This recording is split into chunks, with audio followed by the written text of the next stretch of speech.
Assalamualaikum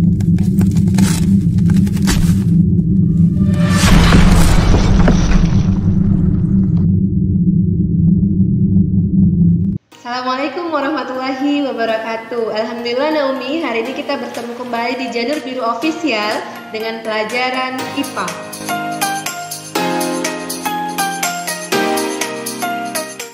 Apa kabar Naomi hari ini?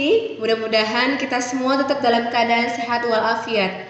Tetap semangat belajar di rumah, tetap semangat berprestasi, tetap semangat mengikuti pembelajaran ini dari mulai video sampai akhir nanti video, serta mengerjakan tugas yang akan Umi berikan nanti. Oke, hari ini kan kita akan belajar tentang perkembangbiakan pada hewan. Sebelum materi ini kita belajar tentang perkembangbiakan pada tumbuhan, di mana yang pertama ada perkembangbiakan pada tumbuhan Angiospermae, kemudian pada tumbuhan Gymnospermae, kemudian pada tumbuhan lumut, pada tumbuhan paku, dan teknologi perkembangbiakan pada tumbuhan. Untuk hal-hal itu jangan dilupakan, itu menjadi model pembelajaran kita untuk hari ini. Walaupun pembahasannya itu berbeda kemarin tumbuhan, hari ini kita akan membahas tentang perkembangbiakan pada hewan, di mana anak Umi ini sangat penting. Kenapa? Kekayaan alam yang ada di muka bumi ini, kalau hanya sekadar tumbuhan saja yang berkembang biak, itu tidak akan sempurna. Yaitu perlu adanya hewan yang terus berkembang biak. Kenapa? Agar tetap lestari hewan-hewan yang ada agar tidak punah. Contoh, kamu kalau jalan-jalan ke laut, kira-kira pernah nggak ikan itu tidak ada? Enggak kan? Kenapa? Karena dia itu selalu berkembang biak. Kamu melihat ayam, pernah nggak melihat ayam itu tidak ada sampai hari ini? Kenapa? Karena ada namanya proses perkembangbiakan. Tapi tetap anak Umi kita perlu perhatikan, ada beberapa hewan yang hampir punah. Itu kenapa nak? Karena proses perkembangbiakannya yang lama dan ulah tangan manusia yang tidak bertanggung jawab. Untuk hari ini, tujuan pembelajaran kita hari ini akan kita bagi dua poin utama. Yang pertama adalah kita mampu memahami perkembangbiakan hewan secara aseksual, dan yang kedua adalah mampu memahami perkembangbiakan hewan secara seksual. Yang pertama, kita akan belajar tentang perkembangbiakan hewan secara aseksual. Ada aseksual, berarti A itu kita garis bawahi artinya adalah tidak. Ada seksual, berarti dia tidak mengalami fertilisasi atau pembuahan. Berarti pakai apa Umi berkembang biaknya? Untuk hal ini, hewan akan mengalami perkembangbiakan lewat tubuhnya sendiri. Bagaimana caranya Umi? Akan Umi bagi ketiga. Yang pertama, membentuk tunas. Nah, yang kedua, melakukan fragmentasi. Dan yang ketiga adalah partenogenesis. Yang pertama, membentuk tunas. Bagaimana caranya?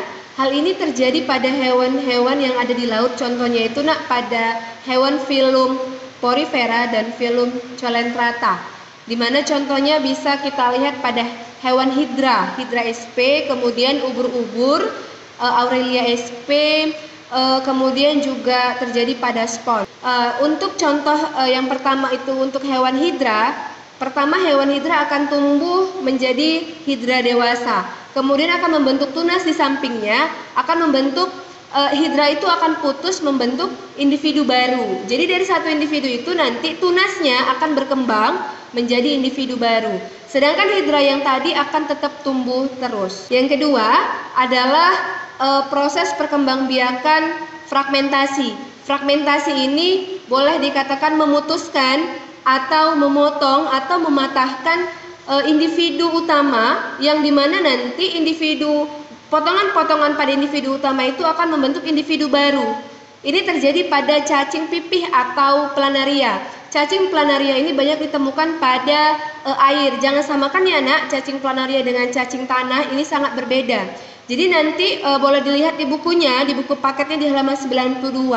Di sana ada contoh-contoh pemotongan bagian dari cacing planaria yang akan menjadi individu baru. Kemudian individu awal tadi akan melakukan namanya proses regenerasi, di mana dia akan tetap tumbuh menjadi cacing yang sama seperti di awal. Yang ketiga adalah partenogenesis. Ini bagaimana lagi Umi? Partenogenesis ini gampangnya anak Umi, nanti pada hewan betina ada ovum yang tidak dibuahi, itu akan menjadi individu baru, tapi tidak semuanya. Contohnya terjadi pada lebah, kemudian pada semut, kemudian pada kutu air ataupun kutu daun.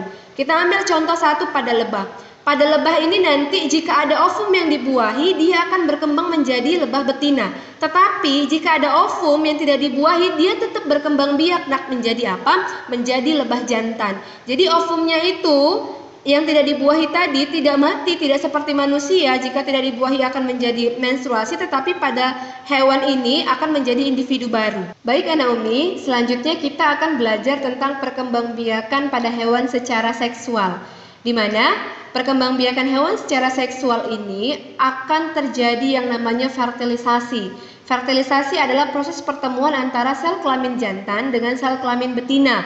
Nah, dibagi dua lagi Anak Umi. Kalau pada hewan, dia ada yang internal, ada yang eksternal. Kalau internal, proses fertilisasinya ini akan terjadi di dalam induk betina.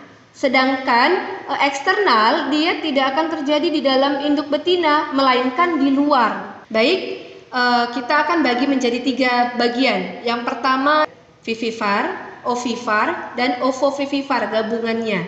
Kalau ovivar ini adalah proses perkembangbiakannya itu nanti dengan cara bertelur.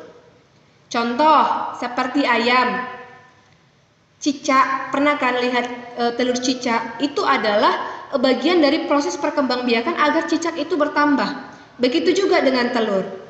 Nah, kamu boleh lihat hewan-hewan di sekelilingmu, apalagi yang masuk ke golongan ovivar. Kita lanjut, yang kedua ada dia vivivar. Vivivar artinya melahirkan. Di sini hewan-hewan akan mengalami proses perkembangbiakan dengan cara melahirkan. Contohnya yang paling sering kita lihat adalah kucing. Sekali melahirkan, anaknya banyak, seperti itulah proses perkembangbiakannya. Kemudian ada lagi gajah, Nak.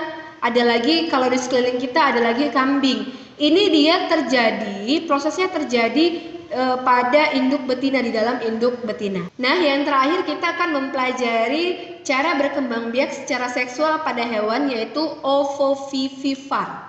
Di mana dia ini gabungan dari ovivar dan vivivar.